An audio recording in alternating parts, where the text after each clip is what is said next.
பாரசீக நாட்டில் சைரஸ்னு சொல்லி ஒரு மன்னன் இருந்தார்.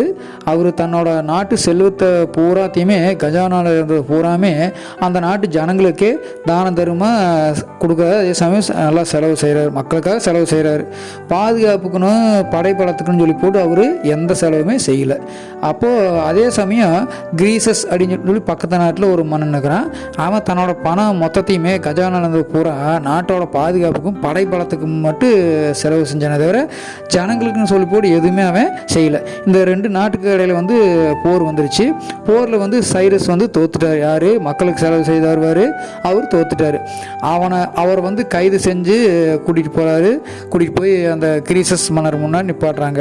அப்போ அந்த கிரீசஸ் சொல்கிறாரு, ஏப்பா முட்டாள்தனமாக எல்லா செலவத்தையும் ஜனங்களுக்கே செலவு பண்ணியே பாதுகாப்புக்கும் படைப்பலத்துக்கும் செலவு பண்ணியிருந்தா உனக்கு அந்த ஞாபகம் வந்திருக்குமா அப்படின்னு சொல்லி அந்த சைரஸ் கிட்ட கேட்குறாரு. அதுக்கு அவர் சிரிச்சுட்டே சொல்கிறாரு, நான் ஏழை வாழைக்கு உதவாது இருந்திருந்தேன்னா என்கிட்ட எவ்வளோ பணம் கையில் இருந்திருக்கு சொல்லுங்கன்னு சொல்லி கேட்குறாரு. யார்? சைரஸ். அதுக்கு அந்த கிரீசஸ் அப்படிங்கிற அரசன் ஜெயிச்சனாலே அவன் சொல்கிறாரு, கோடிக்கணக்கில் ஒரு குறிப்பிட்ட தொகை சொல்கிறாரு. உடனே அந்த சைரஸ் சொல்கிறாரு, யார் மக்களுக்கு நல்ல செஞ்சார் அவர் சொல்கிறாரு, மன்னர் சைரஸ் மிகுந்த பண கஷ்டத்தில் இருக்கார்.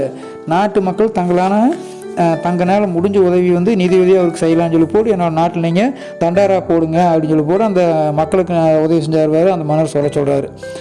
அப்போது மறுநாள் ஏழை பணக்கார தொழிலாளி முதலாளி எல்லா தரப்பு மக்களுமே என்ன பண்ணுறாங்க, தங்கனால் ஆன பொன் மணி முத்து வைரம் அப்படின்னு அது எவ்வளோ கொடுக்க முடியுமோ நிதியை குவிக்கிறதுக்கு ஆரம்பிச்சிட்டாங்க. நிறைய குவிஞ்சிருச்சு.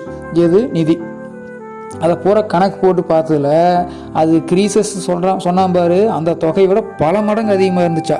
அப்போ தான் கிரீசஸ்க்கு உரைக்குது. அப்போ அவர் அந்த கிரீசஸ் அதாவது ஜெயிச்சாம்பாரு போரில் அந்த அரசன் மனசு மாதிரி சொல்கிறாரு, நண்பா நீங்கள் பணத்தில் மட்டும் இல்லை எல்லா விதத்துலேயுமே ரொம்ப உயர்ந்தவர்னு சொல்லி மன்னிப்பு கேட்டு அந்த சைரஸ் அப்படிங்கிற அரசனை அவர் விடுதலை பண்ணினாரா.